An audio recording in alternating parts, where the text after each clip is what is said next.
Hi guys, so today we're going to have a look at one of my favourite topics in organic gardening, and one of what I consider the most important, which is composting.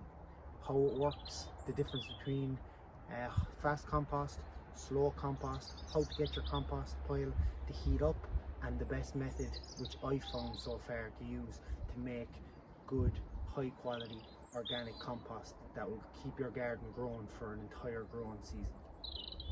So let's have a look.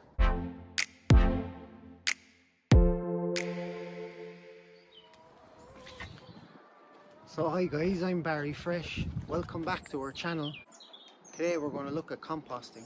So what is composting and why would you compost? So composting, it's mimicking the process done by nature in a forest to create dead and decomposing material into a rich fine humus.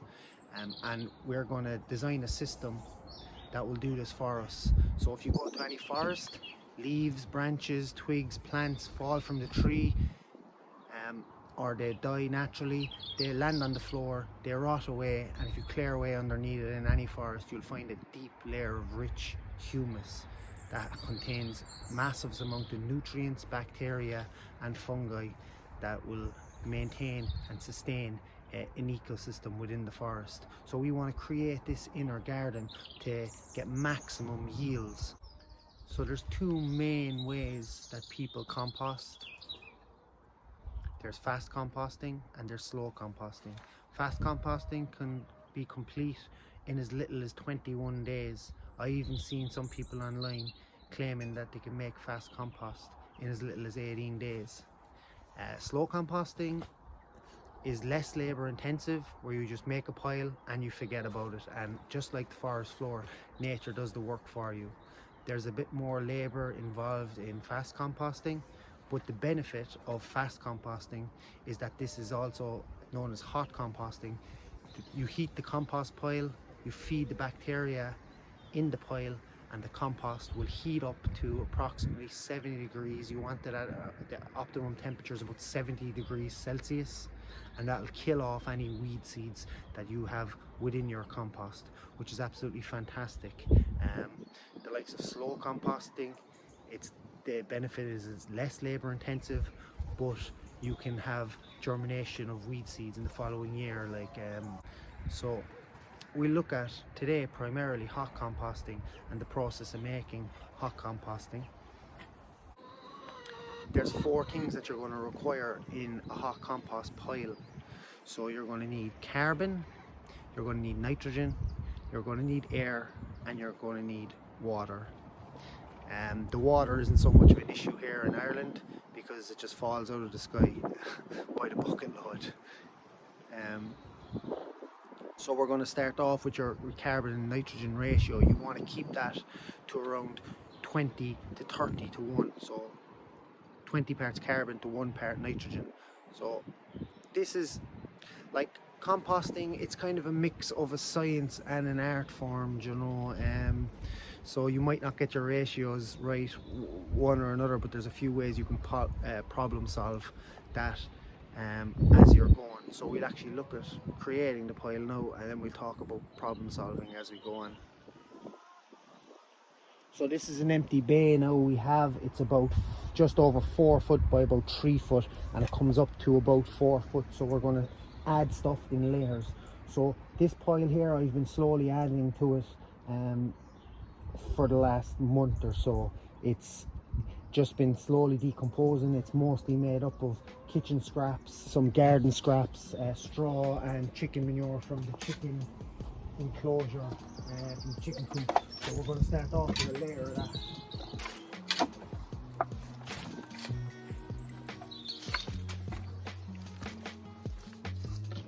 And as well, this has been exposed to this hasn't been covered, so it is pretty wet.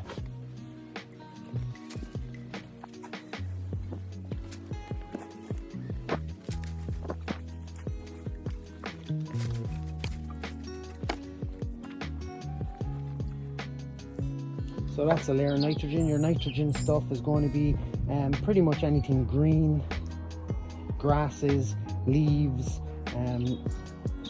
coffee grounds as well, kitchen scraps, they're all nitrogen sources. Same with manures and stuff. But we're also going to add a bit more manure as well to this pile.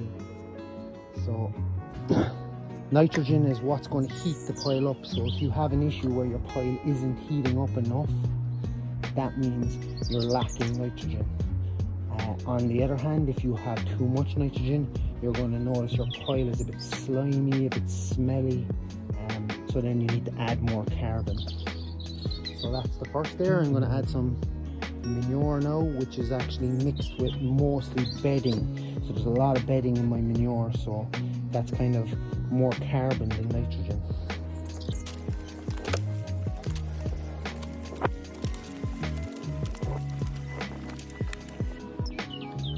So that's the manure mixed with the bedding, which I know is high in carbon. Another great source of carbon would be the likes of your wood chip, any woody material, brown materials, cardboard, paper.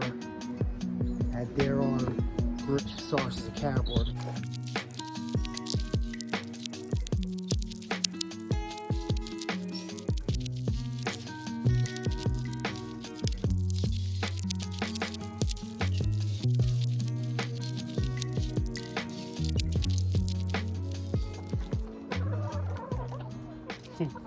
Okay guys, now that the pile is built and layered up, the last thing to do here is to cover it over.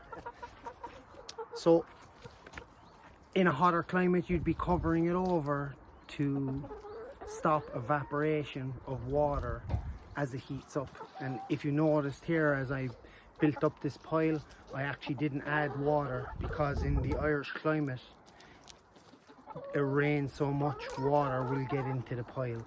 The static pile that I had been just adding to constantly, that was absolutely soaked through already, so there was enough water in that to get this pile going, I feel. So now I'm going to cover it over with a pallet, and then I'm going to use some roofing felt to put on top of that to stop any water going in. So this can be turned in as often as you like. The more you turn it, the more oxygen you introduce into the pile, the more aerobic the pile is going to be and the faster it's going to break down.